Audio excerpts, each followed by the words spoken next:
Steve, okay, so I was helping a friend prepare for a job interview today, and she literally said her biggest defect was caring too much.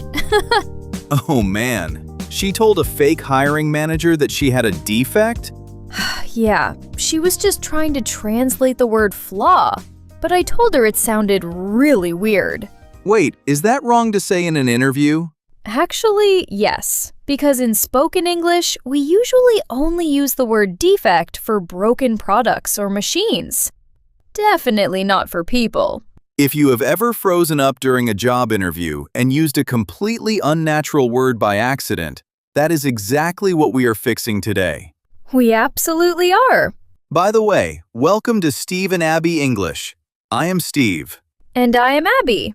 And hey, if today's topic has a lot of fast back and forth, grab the free transcript in the description. Reading along while you listen is honestly one of the fastest ways to lock in these phrases. It really does make a huge difference. It is completely normal to feel your heart rate spike when you walk into an interview room. Honestly, even native speakers get completely stressed out when they have to prove themselves. Oh, 100%. The pressure is just way too high. You are sitting there, wearing uncomfortable clothes and trying to act perfectly normal. It might feel challenging at first, but that anxiety is something everyone deals with. Exactly. And for intermediate English learners, the pressure is basically double.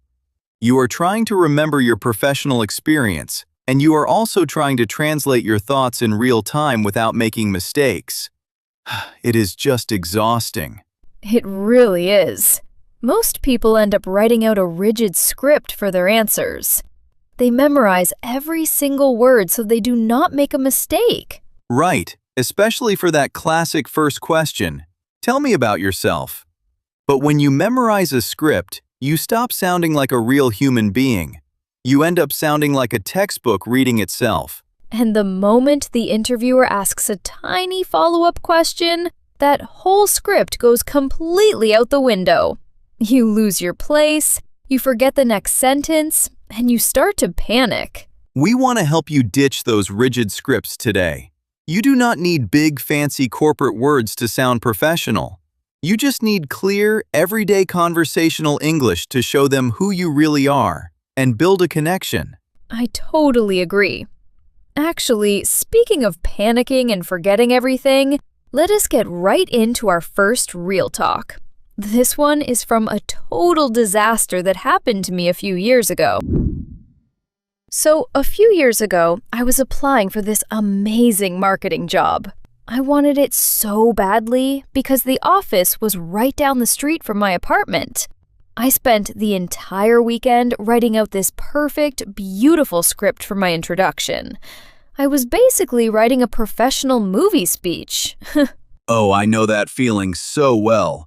You want every single word to sound incredibly professional and impressive to the managers. Exactly. So I was riding the subway to the interview on Monday morning, and I was whispering my script over and over to myself in my seat. I even skipped getting my morning coffee because I did not want to spill anything on my lucky shirt. I had 3 whole paragraphs memorized. That actually sounds like a very solid, organized plan so far. Right? I thought so too. So I walked into their shiny modern office, and the lead hiring manager shook my hand. We sat down at this huge, cold glass table.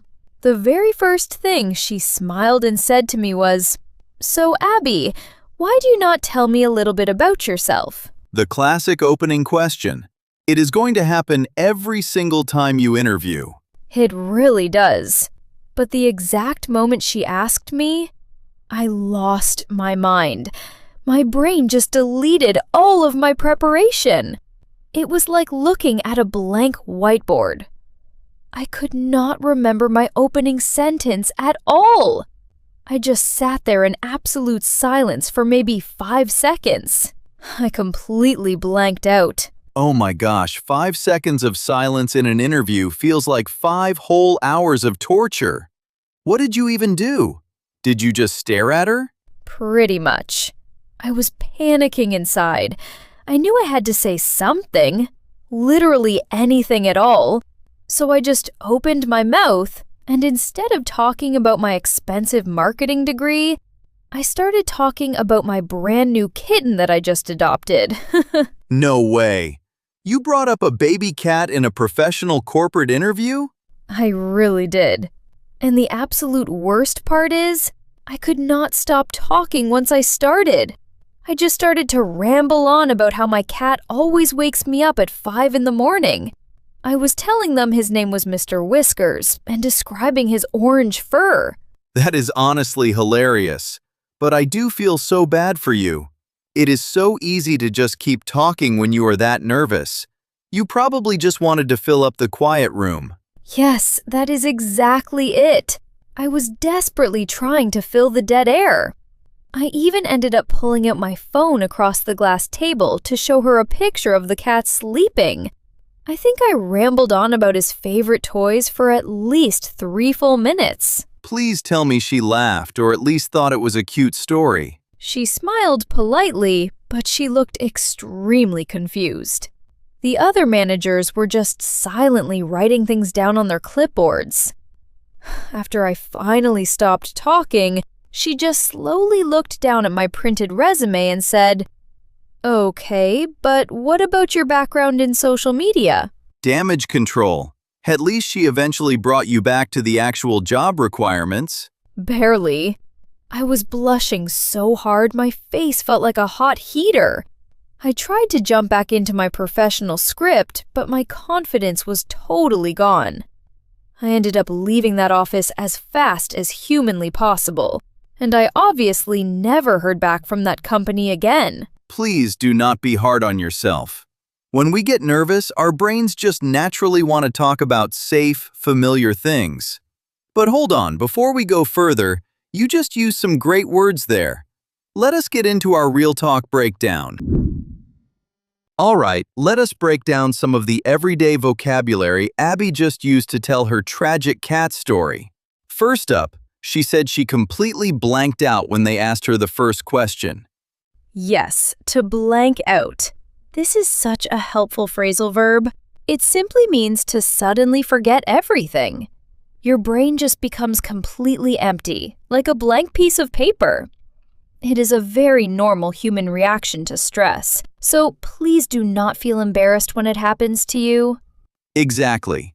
You could use a textbook phrase and say, "I temporarily lost my memory," but that sounds extremely robotic and formal.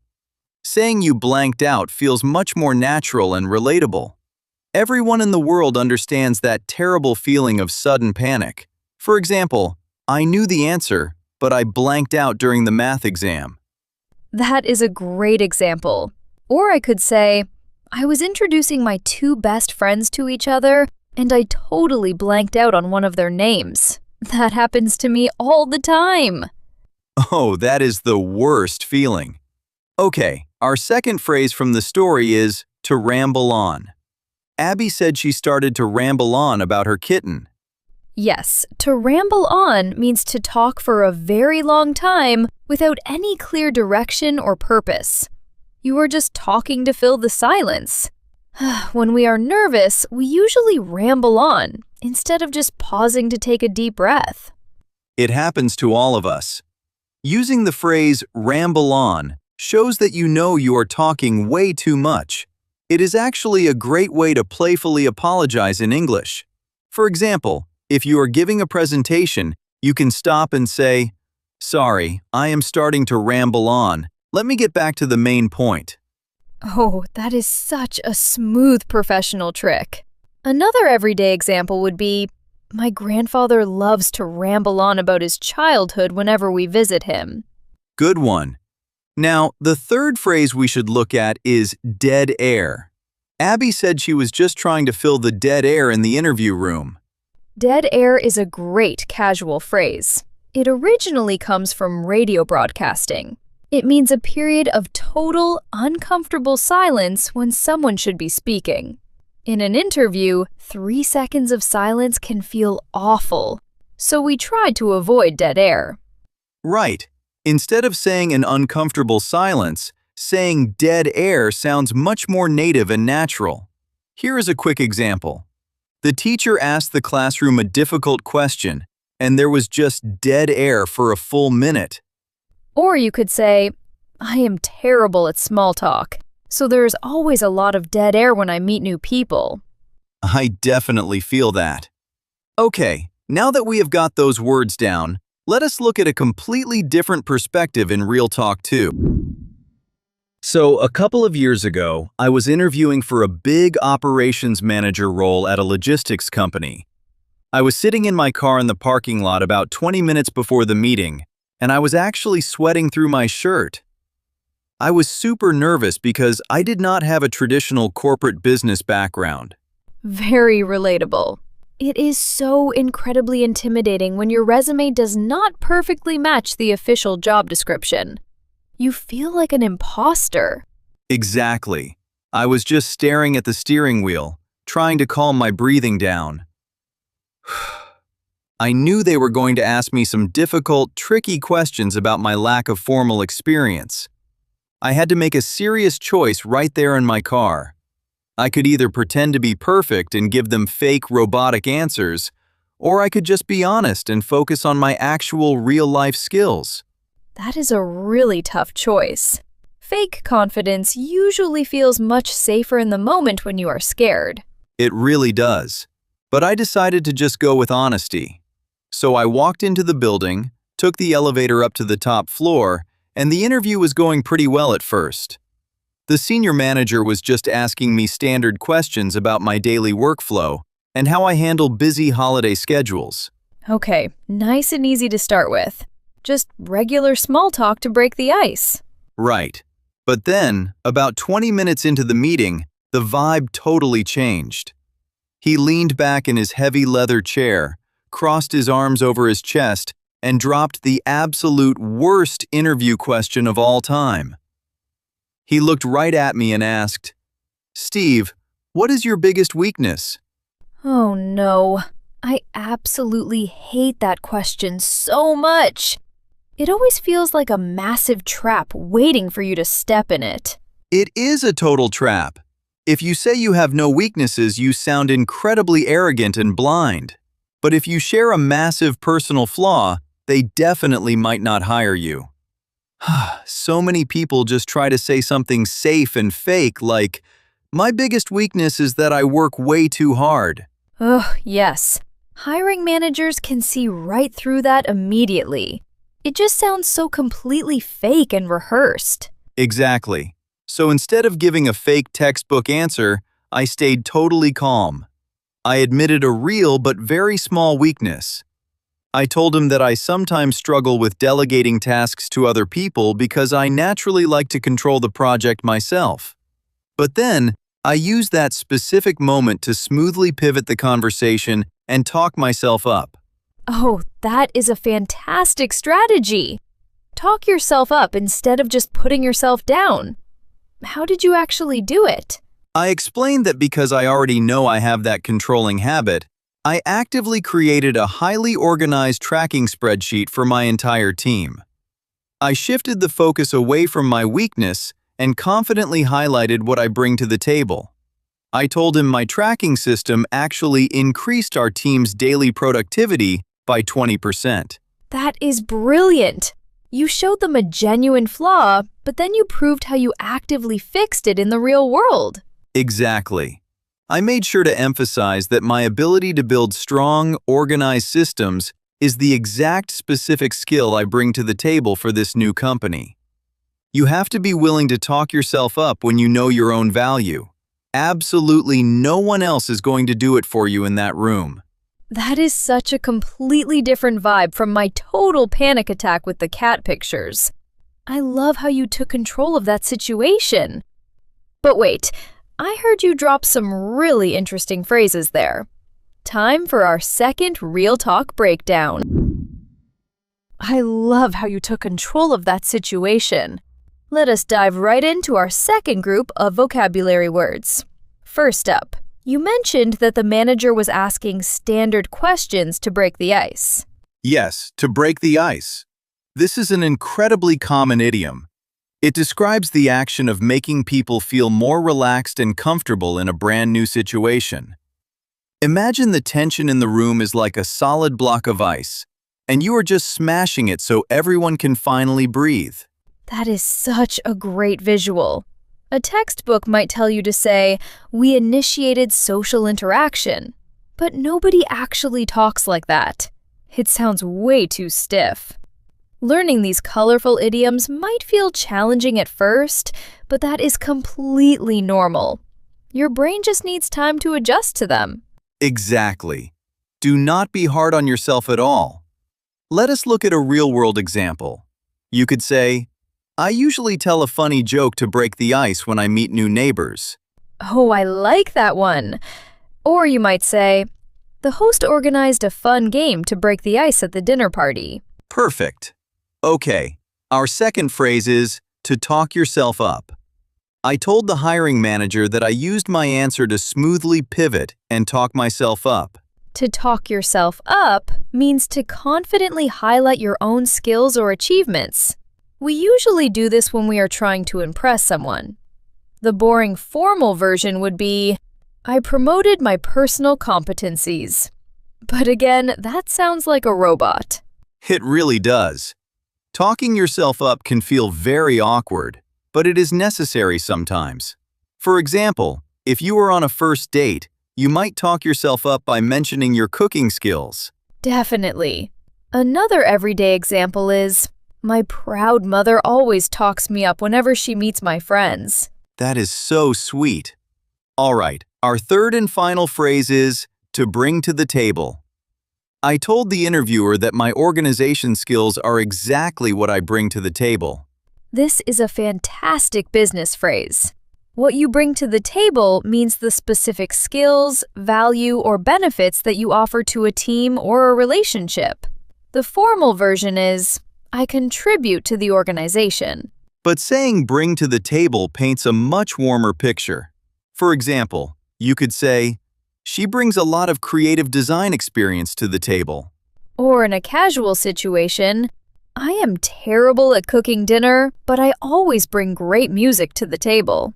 We have covered some great expressions today, but there are a few sneaky traps you need to watch out for. Let us jump into common mistakes and make sure you do not get them wrong. Now, let us talk about where people usually get this wrong, because these little details really matter. They really do.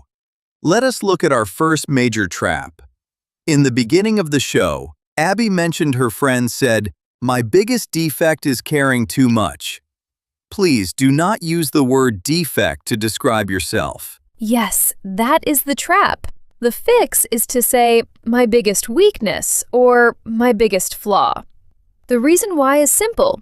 In spoken English, a defect is only used for broken machines or electronics. Humans have weaknesses or flaws. Spot on.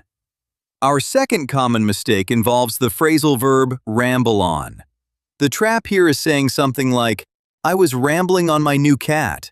Oh, I hear that missing word all the time. The fix is to say, "I was rambling on about my new cat." You absolutely need the preposition about. Why? Because the word about connects your endless talking to the actual topic. Exactly. Never forget the about. Okay, our third mistake is with the phrase dead air. The trap is saying, "I felt really dead air during the meeting." That sounds super awkward. The fix is to say, "There was a lot of dead air in the meeting." The reason why is that dead air describes the environment in the room, not your personal internal feelings. You cannot feel dead air. You only hear it. Great explanation. Let us do a rapid review to lock these in. Do not say "my biggest defect," say "my biggest weakness." Do not say "I rambled on my cat." Say "I rambled on about my cat." And do not say "I felt dead air." Say "there was dead air." And that is how you avoid those traps. But how does real spoken English compare to what you learned in school? Let us check out textbook versus real life. Welcome to Textbook versus Real Life. Textbook English is 100% understandable, so please do not be hard on yourself if you still use it in your daily conversations. We just want to help you sound a bit more relaxed, native, and natural. Here is our first comparison. I could not remember my words. In real life, we say, I completely blanked out.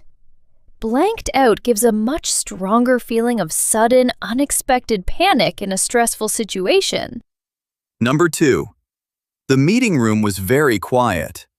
In real life, we say, there was a lot of dead air. This clearly shows that the long silence was uncomfortable and awkward. Number 3. I nervously spoke for a very long time. In real life, we say, I was rambling on. Rambling on adds the specific detail that your talking had absolutely no clear focus. Number 4. I said very good things about my skills. In real life, we say, I talked myself up. This phrase sounds much more casual and socially confident for a business setting. Number 5. I will show them my best work abilities. In real life, we say, I will show them what I bring to the table. This paints a great picture of you offering a real gift to the whole team. All right, you have heard us talk and explain enough today. It is finally time to build that crucial muscle memory. Let us jump straight into the shadowing practice. Welcome to the shadowing practice. Before we start, here is a quick tip. Make sure to hit the pause button after you hear each sentence and repeat it out loud at your own speed. Muscle memory takes time, so just relax and practice with us. Our first sentence today is about completely forgetting your thoughts. You can use this when you lose your focus in a meeting. Listen and repeat. I completely blanked out today. I completely blanked out today. Moving on to the second one. This is perfect for when you need to confidently highlight your own skills to someone else. Here we go. You have to talk yourself up. You have to talk yourself up. And our final expression is used to ask someone what specific value they offer. Listen and repeat. What do you bring to the table? What do you bring to the table? Great job today! Let us wrap things up with some final thoughts. The biggest lesson from today is that you do not need perfect, robotic scripts to succeed. You just need simple, honest conversational English to show people who you really are. We know that learning a new language takes time, and some days might feel very slow. But every single time you show up to practice with us, you are moving forward. Just remember to stay consistent, stay curious, and trust the process. If you enjoyed this episode, please hit the like button because it only takes 2 seconds and it genuinely helps our channel reach more learners just like you. Then, make sure to subscribe because we have new episodes coming out every single week. We want to know, what is the hardest interview question you have ever answered? Share your story or any English struggles you have in the comments below.